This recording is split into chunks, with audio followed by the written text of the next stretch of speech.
مل کے رہو۔ اور شعر نمبر اس کا یہ ہم پڑھ رہے ہیں 3، یعنی تیسرا شعر، اس کی تشریح توجہ کریں تو پھر سمجھ آئے گی۔ اگر آپ اپنی دنیا داری مصروف ہوئے اور دوستیاں نبھانے پہ رہے تو پھر وہ سمجھ نہیں آئے گی، پلے کچھ نہیں پڑے گا۔ تو شاعر کہتا ہے تم جو آپس میں لڑو گے تو بکھر جاؤ گے، تم جو آپس میں لڑو گے تو بکھر جاؤ گے، ملک ہی جب نہ رہے گا تو کدھر جاؤ گے۔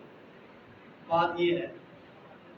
پھر وہی بات کہ واعتصموا بحبل اللہ جميعا ولا تفرقوا، یعنی اللہ کی رسی کو مضبوطی سے تھام لو، تفرقے میں نہ بٹو، قرآن کہہ رہا ہے۔ اور میرے آقا نے فرمایا کہ مسلمان کا بھائی ہے، اور مسلمان ایک دیوار کی مانند ہے، مسلمان ایک جسم کی مانند ہے۔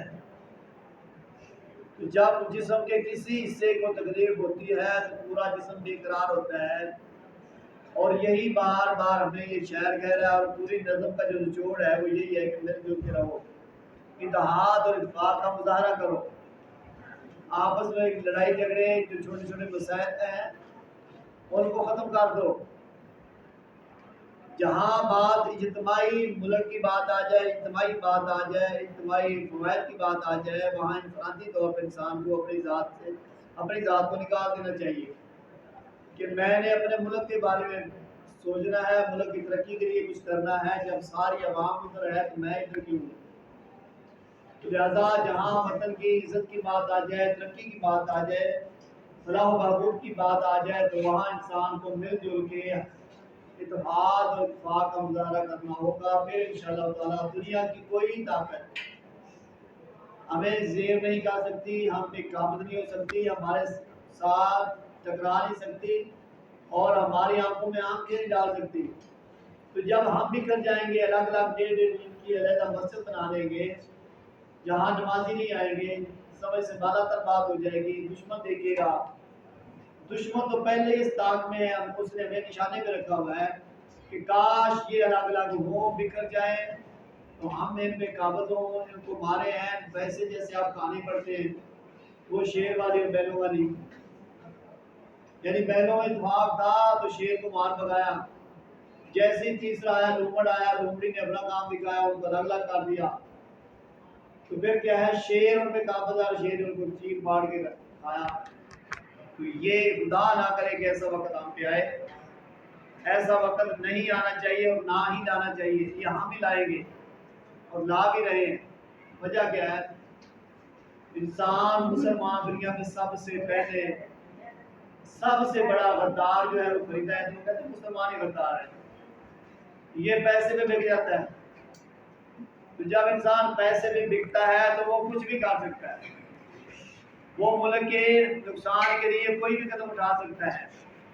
جیسے آج کے دور میں دہشت گردی ہے، تو دہشت گرد جو ہیں، تباہی پھیلانے والے جو لوگ ہیں، ان کا اسلام سے کوئی تعلق نہیں ہے۔ ان کو کیا خریدا جاتا ہے؟ ان کی برین واشنگ کی جاتی ہے، غذائیں بنائی جاتی ہیں، تیار کیا جاتا ہے تاکہ یہ اس ملک کو نقصان پہنچائے، اسلام کو نقصان پہنچائے، اس کے عوام کو تباہ و برباد کرے۔ یہ ترقی ملک، یہ ملک ترقی نہ کرے، آگے نہ بڑھے، آپس میں ان کی فرقہ بازی چلے، تو فرقے میں بٹے رہیں، میں بریلوی ہوں، میں سنی ہوں، میں دیوبندی ہوں، میں فلاں ہوں، میں فلاں ہوں۔ تو جب یہ سلسلے آئیں گے تو اس وقت کوئی بھی قوم جو ہے وہ زوال کی طرف چلنا شروع ہو جاتی ہے۔ تو اسی لیے قرآن بار بار یہ ہمیں وہ ایک حکم کہتا ہے کہ مل جل کے رہو، اتحاد سے رہو، اتفاق سے رہو، اور ایک بند مٹھی کی مانند رہو۔ مٹھی کھل جائے گی تو کمزوری آ جاتی ہے، ضعف آ جاتا ہے۔ تو جب ہم بھی کریں گے فائدہ کس کو ہوگا؟ دشمنوں کو۔ اور یہ بھی مثال سبھی نے سنی ہے کہ گھر کا بھیدی لنکا ڈائے، یعنی باہر سے ہمیں کوئی نقصان پہنچا رہا ہے تو اس کا مطلب ہے کہ ایسا کوئی بندہ ہے جو یہاں سے اس کو سپورٹ دے رہا ہے۔ تو لہذا شاعر کے کہنے کا مقصد یہ ہے کہ اصل وہ سہولت کار تلاش کیے جائیں جو ہمارے دشمنوں کے ساتھ ملے ہوئے ہیں اور وہ ہمیں توڑنے کی کوشش کر رہے ہیں، جبکہ ہمیں جڑنا چاہیے، ایک دوسرے کے دکھ سکھ میں شریک ہونا چاہیے، غم خوشی میں شریک ہونا چاہیے، ایک دوسرے کا احساس ہونا چاہیے، ایک دوسرے کا ساتھ دینا چاہیے۔ تو جب یہ قوم کے اندر کسی بھی قوم کے اندر اتحاد اتفاق ہوتا ہے، بھائی چارہ ہوتا ہے، ایک دوسرے کا احساس پیدا ہوتا ہے، تو وہ قوم ترقی کرتی ہے، تناظری کی طرف نہیں جاتی، وہ عروج کی طرف جاتی ہے، اور اچھا مقام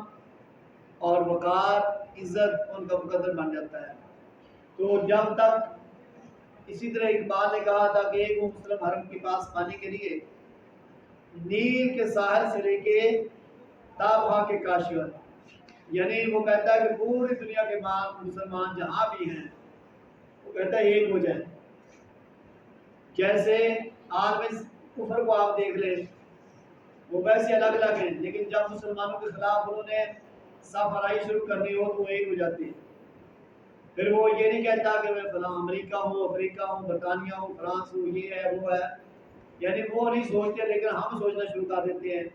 جس کی وجہ سے بہت سی کمزوریاں پیدا ہوتی ہیں، دوریاں پیدا ہوتی ہیں، غلط فہمیاں پیدا ہوتی ہیں، اور دراڑیں آتی ہیں تعلقات میں، جس کی وجہ سے پھر دشمن پیدا اٹھاتا ہے۔ خدا نہ کرے کہ ایسا وقت آئے اور اللہ اور اس کے محبوب کی نگاہ کرم سے ہم سب ایک ہو کے رہیں، نیک مان کریں، اور ایک دوسرے کا احساس کریں، ایک دوسرے کے کام آئے، یہی عبادت ہے اور اسی میں کامیابی ہے۔ اگر ہم الگ الگ ہو جائیں گے، فرقہ بازی کا شکار ہو جائیں گے، نفرتیں پھیلائیں گے، محبت نہیں پھیلائیں گے، دوریاں ختم نہیں کریں گے، اور اپنی مجبوریاں ختم نہیں کریں گے، اور غلط سوچ پیدا جو ہوتی ہے انسان کے اندر، ایسے سن لیا پھر آگے بڑھا دی بات، تو پھیلانے سے بات جو ہے جب تک اس کی تصدیق اور تحقیق نہ ہو پھر وہ مزید غلط فہمیاں پیدا ہوتی ہیں، اور اس طرح انسان مسلمان بالخصوص دیوار کا شکار ہوتے ہیں اور دشمن غلط فہمیاں پیدا کراتا ہے، اور یہ ہر دور میں ہوتا رہا ہے۔ اللہ تعالیٰ سے دعا ہے کہ اللہ تعالیٰ ہمیں آپس میں اتحاد، اتفاق اور مل جل کے رہنے کی توفیق عطا فرمائے، اور واعتصموا بحبل اللہ جمیعا ولا تفرقوا، اس کا نمونہ بن کے اور اس کی ترجمانی کرتے ہوئے ہم ایک ہوں، نیک ہوں، اور آپس کی غلط فہمیاں اور دوریاں یہ سب ختم کریں، اور ایک رہ کر ایک ہو کر جئیں، اور ملک کی ترقی کے لیے سوچیں، ملک کی عوام کے لیے سوچیں، اور جب یہ سوچیں گے، اچھا کام کریں گے، اتحاد ہوگا، اتفاق ہوگا، تو اللہ تعالیٰ بھی فرماتا ہے ید اللہ علی الجماعت، کہ اللہ تعالیٰ کا ہاتھ ہمیشہ جماعت پہ ہوتا ہے، اتحاد میں برکت ہے، اتفاق میں برکت ہے، تو اللہ تعالیٰ ہمیں توفیق دے